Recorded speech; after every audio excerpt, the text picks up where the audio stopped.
The Weimar Republic, 1918 to 1933. By autumn 1918, it became clear that Germany could not win World War I. On October 29th, at the small coastal town of Wilhelmshaven in the northwest of Germany, sailors mutinied instead of following orders to attack the British Royal Navy. The mutinies quickly spread to the major German port city of Kiel, and this incident sparked the German Revolution. Rebellions rapidly spread across the nation and forced Kaiser Wilhelm II, who had lost the support of the German military, to abdicate on November 9, 1918. Following the Kaiser's abdication, Germany became a republic, and Friedrich Ebert, the leader of the majority Social Democratic Party, or MSPD, became the Chancellor of Germany. In January 1919, democratic elections were held that gave the MSPD and the Independent Social Democratic Party of Germany the most seats in a new National Assembly. This was followed by the election of Ebert as Reich President in August. As Berlin was deemed too unsafe due to the Spartacist uprising, the Assembly instead met in the city of Weimar. On June 28, 1919, Germany signed the Treaty of Versailles, officially ending World War I. Germany agreed to relinquish more than 27,000 square miles of territory, decrease its military to no more than 100,000 men, and pay sizable reparations to the Allies only through a positive trade balance. Germany was also prohibited from joining the newly established League of Nations peacemaking body. In August 1919, President Ebert signed the Weimar Constitution into law. The Constitution established the German Reich as a republic with a president, chancellor, and parliament. The Constitution allowed for parliamentary elections every 4 years, with individuals over the age of 20 able to vote in the election. Presidential terms were 7 years long, combined with the possibility of re-election. All presidential orders had to be endorsed by the chancellor or head of the Reichstag. The German people were guaranteed freedom of expression, assembly, and religion, alongside access to public education, private property, and equal workplace opportunities. The president had the authority to suspend civil rights according to Article 48. While Article 48 said this could only take place in an emergency, it importantly did not define what in fact constituted an emergency. Germany in crisis. When the Weimar government took power, Germany was in the midst of a financial crisis. Hyperinflation, largely brought on by the German government's priority to tackle sovereign debt, had crippled the country. As a result, ordinary citizens struggled to afford to buy a loaf of bread. In Berlin, a loaf cost 41 times more at the end of 1922 than it did at the end of 1921. Banknotes had lost so much value and were so abundant, it was not unusual to see people burning them to keep warm in the colder winters, or even using them as toilet paper. When Germany was unable to make reparation payments to the Allies in late 1922, Belgium and France proceeded to occupy German coal mines, railways, and steel factories in the industrial area of the Ruhr Valley in the following year. These industries were all critical in the rebuilding process of Germany's economy. Germany ordered its workers not to cooperate with the French and Belgian occupiers, and paid their wages if they participated in a so-called passive resistance. In response, the French expelled tens of thousands of Germans from the region and shot dozens of resistors. Because Germany could not generate revenue, they simply printed more money. By autumn 1923, it cost more to print a German mark than it was worth. Bitterness and economic strife bred discontent within Germany, especially among the military, who believed that signing the Treaty of Versailles was a betrayal of the German people by the country's politicians. Throughout 1923, violence broke out and rival political parties emerged to challenge the Weimar government. Left-wing parties briefly formed coalition governments in the provinces of Thuringia and Saxony. A nationalist group called the Black Reichswehr attempted a putsch or military coup in Küstrin, as did a fascist group called the National Socialist German Workers' Party, or NSDAP, in Munich. Economic and social recovery.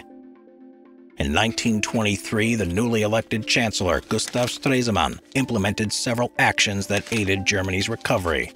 He ordered the Ruhr Valley workers back into the factories. A new form of currency, the Rentenmark, was implemented under his cabinet, and he promised to pay reparations so that the French and Belgian forces would withdraw from the Ruhr in 1925.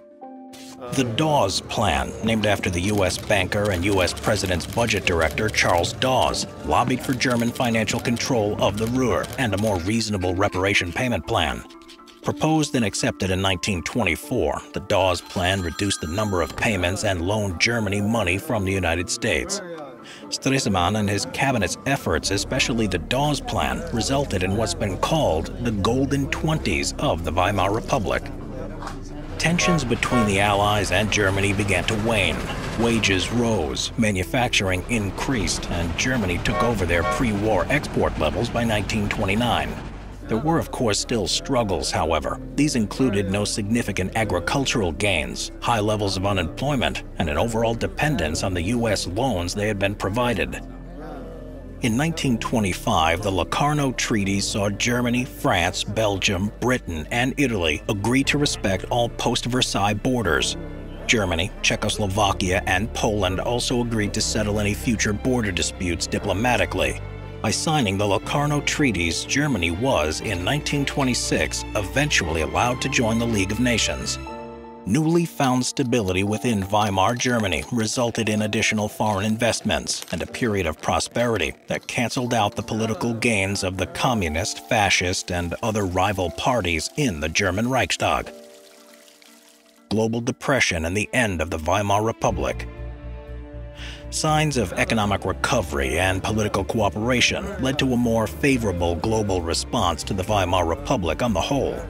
Unfortunately, this was not to last, and the Republic's dependence on U.S. loans, the financial support which had once saved its economy, sent Germany plummeting back into financial ruin after the stock market crash of 1929. Germany was once again unable to pay its reparations and fulfill its economic responsibilities. Businesses failed, approximately 6.2 million Germans lost their jobs, and public confidence in the Republic declined once again. The once mitigated communist and fascist rivals seized upon the discontent. The political crisis escalated further with Stresemann's death in 1929, as Stresemann was holding together the Weimar Republic's Grand Coalition under Social Democrat Hermann Müller.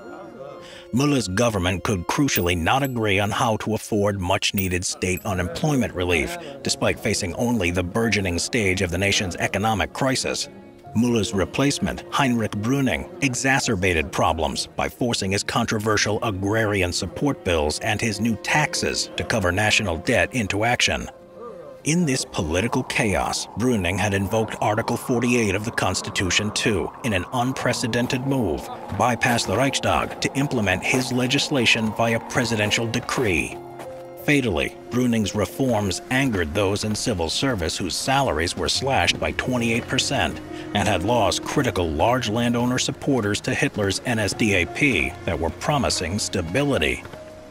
By 1932, the Communists and Nazis, who both wanted to overthrow the Brüning government, altogether held 319 out of the 608 seats in the 6th Reichstag.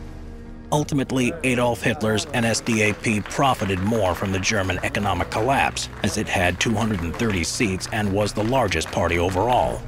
Hitler was named Chancellor in 1933 by President Hindenburg, an invitation that was meant to appease the extremists within the government. Soon after Hitler's election, the Reichstag building caught on fire, allegedly being burned down by communists. Hitler used this as an excuse to utilize Article 48 to withdraw civil liberties and suppress his communist rivals. As a result, in the 8th Reichstag in 1933, Hitler's Nazis surged to 288 seats and governed together with the nationalist parties. Following this, he used the party's paramilitaries to intimidate other parliamentarians into voting for the Enabling Act on March 23, 1933. This allowed him to pass laws without the input or consent of the German president or the Reichstag. Once the Enabling Act became law, effectively abolishing the Weimar Republic, Hitler had full control to rule Germany as a dictatorship. Weimar Culture. After World War I, Germany, like the rest of the world, experienced the shift both intellectually and culturally. The benefits of industrialization had brought about unimaginable death and destruction in the war, leading intellectuals to question everything they once knew. Many asked how could civilized society descend so quickly into such irrational chaos. The horrors of the war brought out a far more macabre tone within literature. Authors like Thomas Mann, for example, reevaluated society and humanity in his novel The Magic Mountain. The main character, Hans, struggles for years with tuberculosis in a sanatorium, allowing him the opportunity to learn from his allegorical companions he otherwise would not have been able to meet. And Erich Maria Remarque's All Quiet on the Western Front describe the physical and psychological toll of war.